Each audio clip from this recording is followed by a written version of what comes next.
This is going to be a changing day in your life. Have a good show, everybody. Here we go. If it matters to you, that's what I want to talk about. Are we ready in the booth?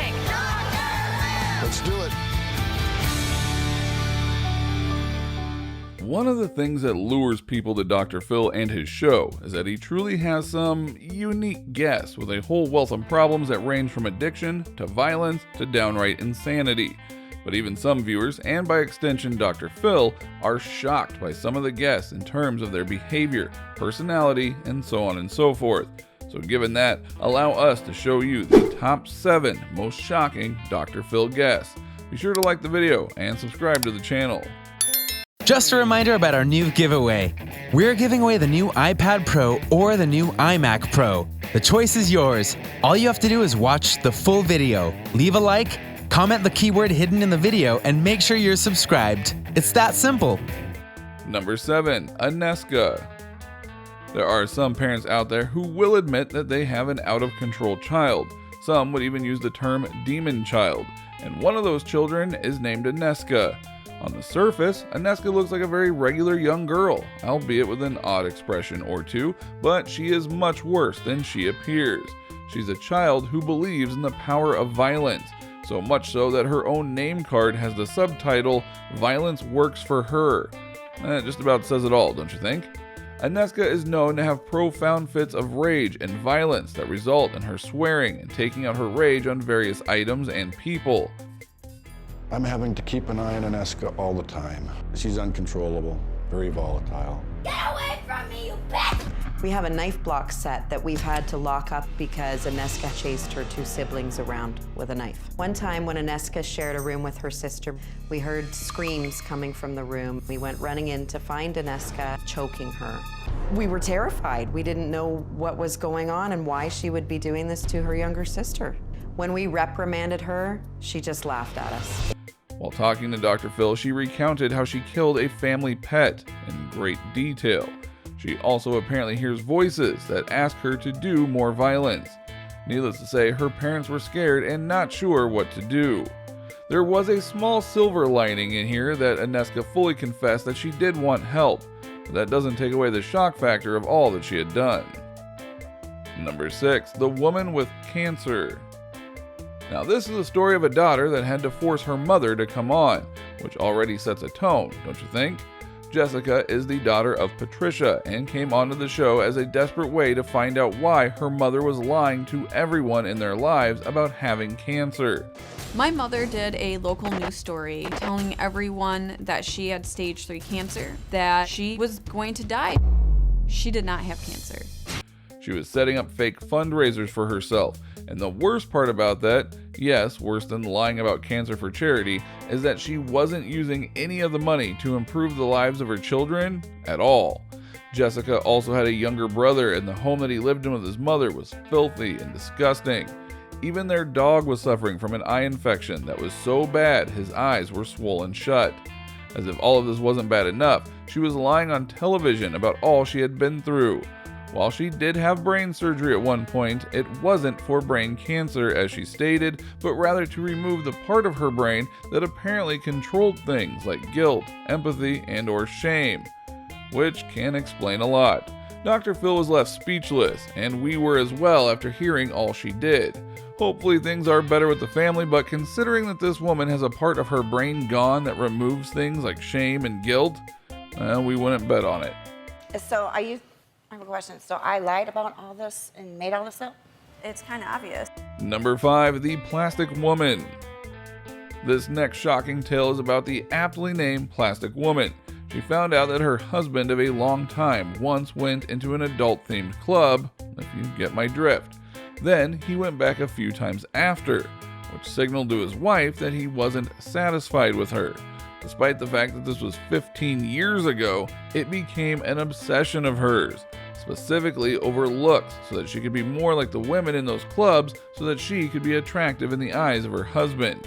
But what might be the worst part of all is that even when she had achieved what she felt was her peak form, she then tried to convince her 19-year-old daughter to follow in her footsteps.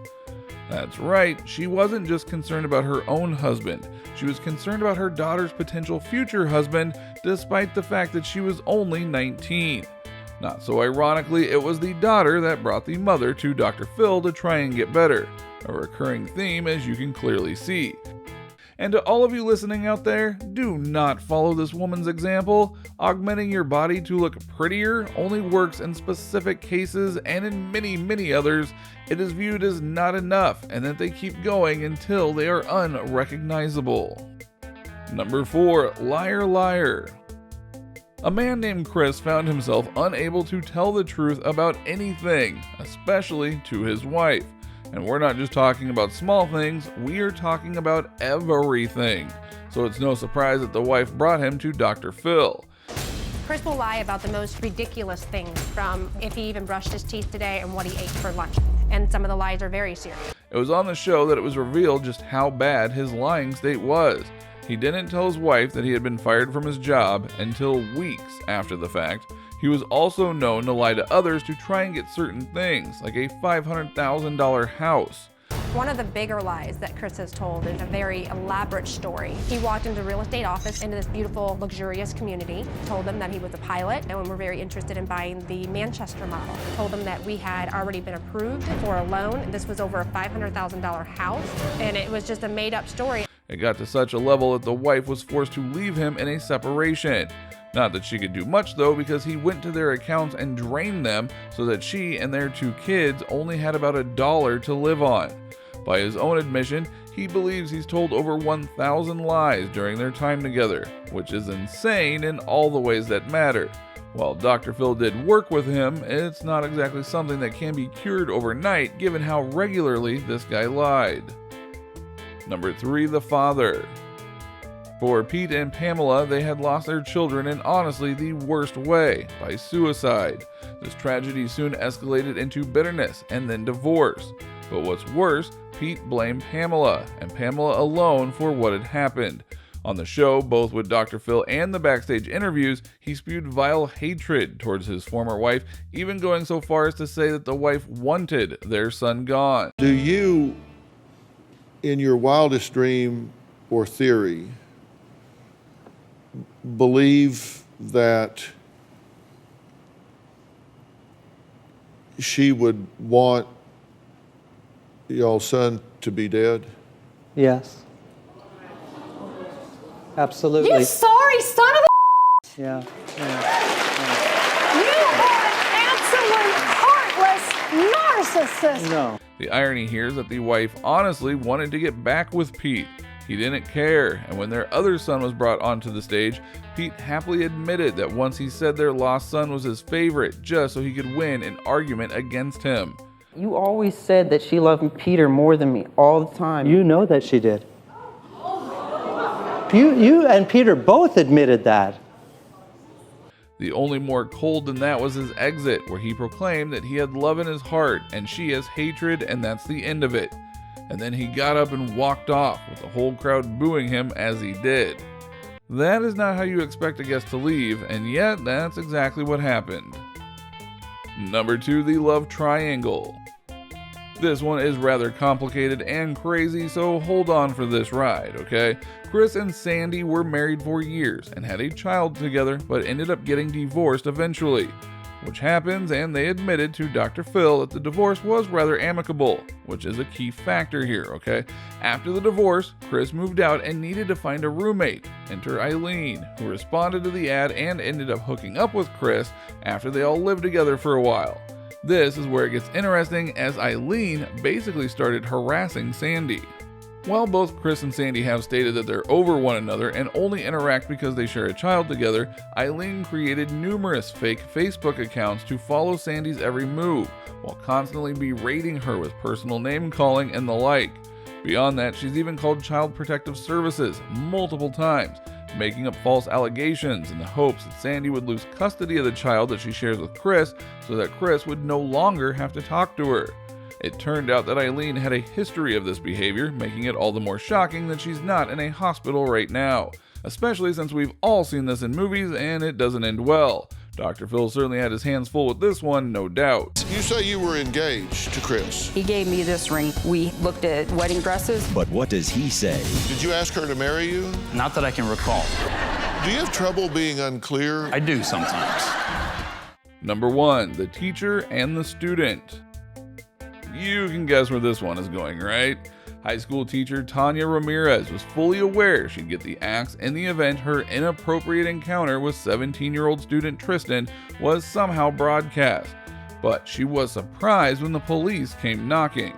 "I didn't think anything was legally wrong," Ramirez told Dr. Phil, citing that Tristan was a consenting adult and that she was not a direct figure of authority to him and that she never taught him in the classroom. Ramirez even called the affair a setup because Tristan recorded them in the act and then shared the video without her consent. Ramirez was also distraught with Tristan's mother, Kim, reaching out to the media and calling her a predator. As a result, Ramirez sued Tristan for invasion of privacy and emotional distress, and Kim for defamation.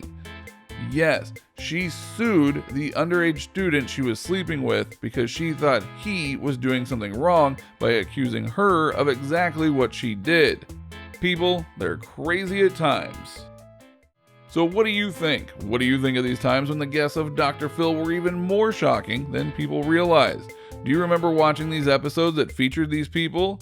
Do you know if they honestly got any better, or did they just stay in their shocking ways? Do you know of any other guests that would fit perfectly on this list? Let us know in the comments below. Be sure to subscribe, and we'll see you next time on the channel.